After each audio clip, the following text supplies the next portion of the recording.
Bem-vindo e bem-vinda ao nosso diálogo. Hoje a gente vai se debruçar sobre um verdadeiro terremoto cultural. O romance 50 Tons de Cinza. Um livro que, bom, começou como uma história de fã na internet, inspirada em Crepúsculo, e explodiu para vender mais de 40 milhões de cópias, mudando completamente o mercado editorial. Completamente. E o fascínio em torno dele é inegável, né? Para nos ajudar a entender o porquê, a gente vai usar como guia a análise do psicoterapeuta junguiano Carlos São Paulo. E é a partir dela que surge a nossa questão central. 50 Tons de Cinza é uma exploração corajosa e psicologicamente relevante da sombra da sexualidade e do masculino na nossa cultura, ou é, no fundo, uma romantização perigosa de dinâmicas de poder e submissão, só que com uma roupagem de consentimento? Eu defendo a primeira perspectiva. Para mim, o livro é um artefato cultural importantíssimo que coloca em evidência a crise do masculino contemporâneo. Ele explora o poder consentido não como opressão, mas como uma força que pode ser erótica e, por que não, até criativa. Já eu vou argumentar o contrário. Acredito que, apesar do sucesso avassalador, o livro usa essa ideia de contrato como uma fachada, sabe? Para idealizar o sadismo e normalizar relações de poder que são, na sua essência, desiguais. E com isso, acaba falhando em oferecer tanto profundidade literária quanto uma visão que seja saudável de afeto. Certo, vamos começar por aí. Muita gente simplifica e chama o livro de pornô para mulheres, mas eu acho essa definição, assim, muito redutora. A análise do Carlos São Paulo nos convida a ir além. Ele propõe que a obra funciona como literatura erótica, ou seja, ela pega a imaginação pornográfica, que é mais crua, e a transforma numa narrativa, em algo com desenvolvimento. E a chave para o sucesso gigantesco do livro estaria justamente na capacidade de tocar no que a psicologia analítica de Jung chama de sombra. Que seria, para quem não está familiarizado, tudo aquilo que uma cultura ou um indivíduo reprime, né? Que joga para debaixo do tapete os desejos, os medos, os aspectos que a gente considera indesejáveis. Exatamente. E ao trazer essa sombra coletiva à luz, o livro mobiliza afetos, gera discussão, provoca. No centro dessa sombra, a gente tem a figura do Christian Grey. Ele não é um vilão clássico. A análise o descreve como o protótipo do masculino em questão, ou seja, ele é o retrato de um homem moderno que não sabe mais como exercer seu papel. Ele sente dificuldade em assumir uma postura invasora que em outros tempos era vista como natural, e por isso ele precisa de um roteiro, de um contrato, para se sentir potente e legitimar seus desejos. É essa estrutura que, paradoxalmente, gera uma mobilização erótica e criativa no casal, onde a angústia da dominação vira um jogo de recompensa e Anastasia descobre os próprios desejos num ambiente que, apesar de tudo, é consentido. Bom, eu reconheço o fenômeno, mas, para mim, sucesso de público não pode ser confundido com valor literário ou profundidade psicológica. A própria análise que estamos usando como base faz uma comparação que eu acho fundamental, com O Amante de Lady Chatterley, de D.H. Lawrence. Aquela era uma obra com uma intenção artística e política clara, de revolucionar os costumes, de buscar uma plenitude sexual que fosse mútua, que unisse corpos e almas para além das classes sociais. 50 Tons, assim, não tem essa ambição. O tema central aqui, como o próprio texto aponta, é o sadismo sexual. E o contrato que você descreve como um mecanismo criativo, para mim soa como um artifício. É um verniz de consentimento para justificar uma dinâmica de poder que nasce e permanece desigual. Você fala em descoberta, mas eu me pergunto, que tipo de liberdade pode surgir de uma submissão tão programada? A análise de São Paulo mesmo, no final, nos dá um alerta. Uma relação que se fecha em si mesma, sem a abertura para o mundo, acaba em sadismo e se torna desinteressante, como a arte feita em apenas um único tom de cinza. Mas aí você está focando apenas no desequilíbrio de poder e ignorando o elemento da escolha, que é central. É aqui que a análise recorre a uma ideia do filósofo Jean-Paul Sartre, que diz que o ser humano está condenado à liberdade. O que, na prática, quer dizer o quê? Que somos sempre livres, não importa a situação? Quer dizer que somos radicalmente responsáveis por nossas escolhas. Não há como escapar disso.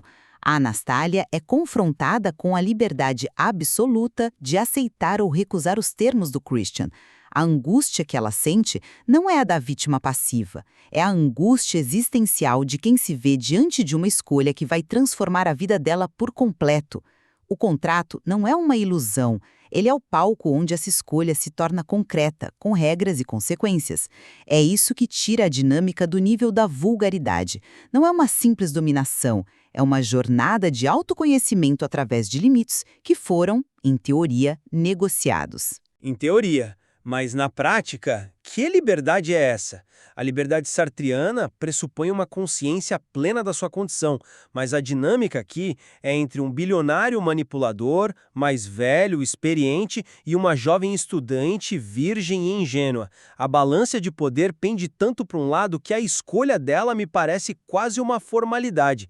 É a escolha entre continuar a vida normal dela ou entrar num mundo de fantasia, de luxo, de intensidade. O contrato funciona menos como um acordo e mais como um roteiro de submissão. Ele não propõe uma nova forma de se relacionar.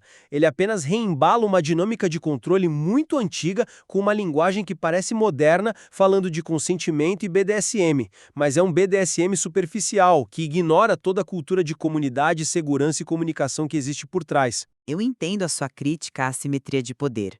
Mas talvez você esteja interpretando o Christian Grey de forma muito literal, como uma pessoa real, e não como o que ele representa simbolicamente.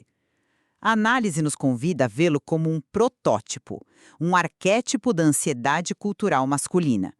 A necessidade que ele tem de um papel escrito para garantir-lhe potência é um sintoma poderoso. É o reflexo do homem que perdeu os velhos roteiros patriarcais e não sabe como se posicionar numa relação. Ele não consegue ser invasor de forma espontânea, então ele cria essa estrutura artificial, quase teatral, para poder agir. E é dentro dessa estrutura, por mais problemática que ela seja, que os dois são forçados a confrontar seus desejos mais profundos e seus maiores medos. Ele não é um modelo de saúde, ele é o sintoma de uma patologia cultural que a obra tem a coragem de expor. Mas aí é que está o ponto que mais me incomoda. Chamar isso de protótipo ou símbolo não é um jeito muito elegante de idealizar uma patologia. Onde termina a representação da sombra cultural e começa a romantização de um comportamento controlador. A análise de São Paulo menciona que o desafio do homem moderno é se adaptar à alteridade com seu par feminino. O que o Christian Grey faz é o exato oposto disso. Ele não se adapta à alteridade da Anastasia. Ele não se abre para a vulnerabilidade de uma relação de iguais. Pelo contrário, ele impõe um sistema rígido, um contrato, justamente para evitar essa vulnerabilidade. Ele força a parceira a se adaptar ao universo dele, um universo construído em torno dos traumas não resolvidos dele. Isso não é uma jornada de autoconhecimento, é uma regressão disfarçada de complexidade. Mas a jornada é dos dois. E essa estrutura que você chama de regressiva é paradoxalmente o que permite um tipo muito específico de intimidade. Pense nisso. Num mundo onde as relações são cada vez mais fluídas e sem contornos, eles criam um sistema com regras extremamente claras. E dentro dessa restrição, eles encontram uma forma de liberdade e conexão. A intensidade da relação deles nasce justamente desses limites negociados. É um tipo de vínculo que talvez não fosse possível numa dinâmica mais convencional, mais saudável. A estrutura não é uma fuga da intimidade, é um caminho alternativo para alcançá-la. Um caminho que reconhece que as dinâmicas de poder existem em qualquer relação e decide, em vez de ignorá-las, colocá-las no centro do palco e jogar com elas. A conclusão da análise de Carlos São Paulo me parece o contraponto perfeito para essa ideia. Ele é muito claro quando diz que duas pessoas que se amam precisam estar abertas tanto na vida como na arte. E ele finaliza com uma advertência. Se uma vive exclusivamente voltada para a outra, sem uma abertura de interesse pelo mundo, vão terminar em sadismo. A relação de Christian e Anastasia é a definição perfeita desse sistema fechado. Não existe mundo lá fora. Os amigos dela somem, a carreira dela vira um detalhe, tudo é engolido pela órbita dele. A análise usa essa relação não como um modelo de intimidade a ser explorado, mas como um caso de estudo sobre o que se deve evitar. Eu não discordo que a relação como descrita é fechada, Mas talvez esse fechamento seja uma fase necessária, um mergulho profundo a dois, para só depois emergir e se abrir para o mundo de uma forma transformada. A intensidade que você critica pode ser vista como o fogo da forja onde um novo tipo de vínculo é criado. Muitas jornadas de transformação exigem um período de isolamento, de imersão. A obra mostra essa imersão. Mas ela não mostra a saída. E a análise sugere que a saída mais provável não é a transformação, mas a estagnação. A repetição do mesmo padrão leva ao sadismo e ao tédio, porque não há nada de novo entrando para alimentar a relação. O mundo é o que nos enriquece e nos permite trazer algo novo para o nosso parceiro. Quando o casal se basta, o amor se transforma numa sala de espelhos. É fascinante no começo, mas depois se torna claustrofóbico e, como diz o autor, desinteressante. A obra nos prende nesse labirinto, mas não aponta o caminho para fora. Ela nos seduz com a dinâmica do controle, mas não explora o que vem depois. A verdadeira intimidade, que só pode existir entre iguais e em contato com o mundo. Olhando por uma ótica psicológica e cultural, 50 Tons de Cinza funciona como um espelho.